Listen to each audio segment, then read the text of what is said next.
Inspection of the lower limb and examination.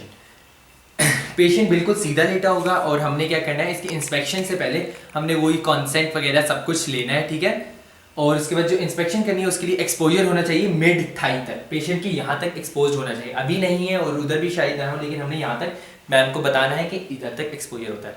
अस्सलाम वालेकुम, मेरा नाम डॉक्टर जुल्किफ है, आपका क्या नाम है? इब्राहिम। इब्राहिम साहब, आपकी क्या उम्र है? 22 साल। मैंने आपकी टांगों का मुआयना करना है और उसके लिए आपको अपनी जो शलवार है वो इधर तक करनी होगी। क्या मुझे इजाज़त है? जी। मैं अपनी उस्तानी और साथियों के सामने करूँ तो कोई मसला तो नहीं है? कोई मसला। शुक्रिया। क्या आप ऊपर कर सकते हैं?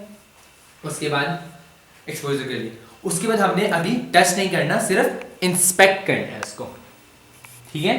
We are looking for discolouration, abnormal pigmentation, hair distribution abnormal हो, कोई स्कार मार्क्स, ट्रॉमा मार्क्स, ठीक है, कोई भी पुराना फ्रैक्चर वगैरह का कोई मार्क हो, कहीं से स्वेलिंग विजिबल हो या कहीं से कुछ भी स्टेन्स वगैरह हो, टैटू हो, ड्रग्स के रिक्रिएशनल ड्रग मार्क्स हो, ये सारा कुछ हमने देख लिया। उसके बाद फिर हम ना इस साइड पे साथ साथ देखेंगे वेन्स के लिए, कोई टॉर्चरस या स्वेल्ड वेन्स तो नहीं है, कोई विजिबल पल्सेशन तो नहीं नजर आ रही, कोई रेस्टिंग ट्रेमर्स तो नहीं कि स्किन यूं कांप रही हो, रेस्टिंग ट्रेमर्स उनको फेसिकुलेशंस कहते हैं, ठीक है। उसके बाद इसी तरह पाँवों पे देखा और उसके बाद समराइज कर दिया। My patient Ibrahim, age 22, laying comfortably on stretcher, well oriented in time, place and person.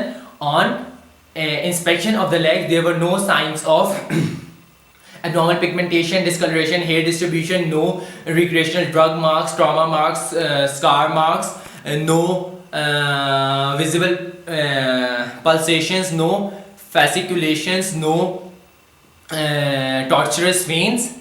The muscle mass was normal, no hypertrophy or atrophy. ठीक है, उसके बाद थैंक यू बस। Now coming to the examination. Examination में हमने tone examination करनी है और गेट एग्जामिनेशन करनी है। इसकी हम सबसे पहले करते हैं टोन की एग्जामिनेशन। सारा कुछ हुआ हुआ है, एक्सपोज है, कॉन्सेंट वगैरह लिए हुए। सबसे पहले हमने क्या करना है, इसको इधर से उठा के देखना, छोड़ देना है, इधर से उठाना है, ये अबव नहीं हो गया, ये बिलो नी के लिए यूं हाथ रख के यूं रोल करना है बैक पे पूरा, ठीक है। उसके बाद फिर हमने आ जाना है फुट एंड पे। फुट एंड पे हमने पहले इसकी हथेली यहां यूं नीचे रखनी है, उसके बाद यूं मूवमेंट करके देखनी है, ये मूवमेंट की। उसके बाद हमने क्लोनस चेक करना है यूं करके कि ये वापस आए, नो क्लोनस, और ये वापस आए, नो क्लोनस। ये हो गई टोन एग्जामिनेशन। इसकी हम साथ करेंगे summarization. My patient Ibrahim, age 22, well oriented in time, place and person, laying comfortably on the stretcher. On examination of the tone was normal above knee, below knee, at ankle joint, and there was no clonus. The muscle mass was normal.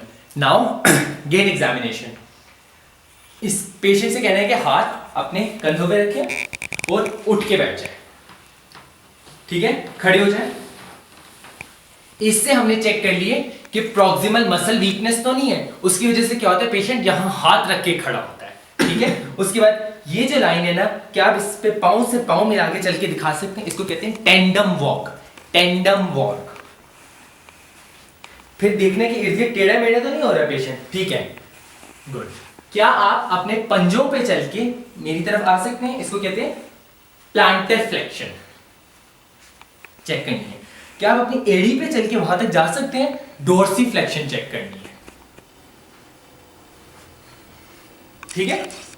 अब क्या आप 10 second के लिए आंखें बंद करके खड़े हो सकते हैं, पेशेंट की आंखें बंद करवानी है और उसके इर्द गिर्द यूं हाथ रखना है, ठीक है, ताकि वो गिर नहीं जाए। इससे हम प्रोप्रियोसेप्शन चेक कर रहे हैं कि पेशेंट को अपनी सेंस ऑफ मोशन है कि वो कहां खड़ा हुआ है, ठीक है, sense of position.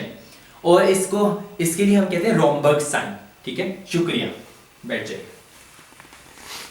My patient Ibrahim, age 22, laying comfortably on the stretcher, well oriented in time, place and person. On examination of the gait was normal, ठीक है। अब नॉर्मल हमने किस तरह, the gait was normal, the gait was normal, patient there was no proximal muscle weakness, and patient was, the Gower sign was negative. The patient was able to do the tandem walk, so there was brain body coordination. The patient was able to walk on the toes, so plantar flexion was normal. Patient was able to walk on the heel, so dorsiflexion was normal. Patient was able to sense his position with eyes closed, so proprioception was normal, and the Romberg sign was negative. Thank you.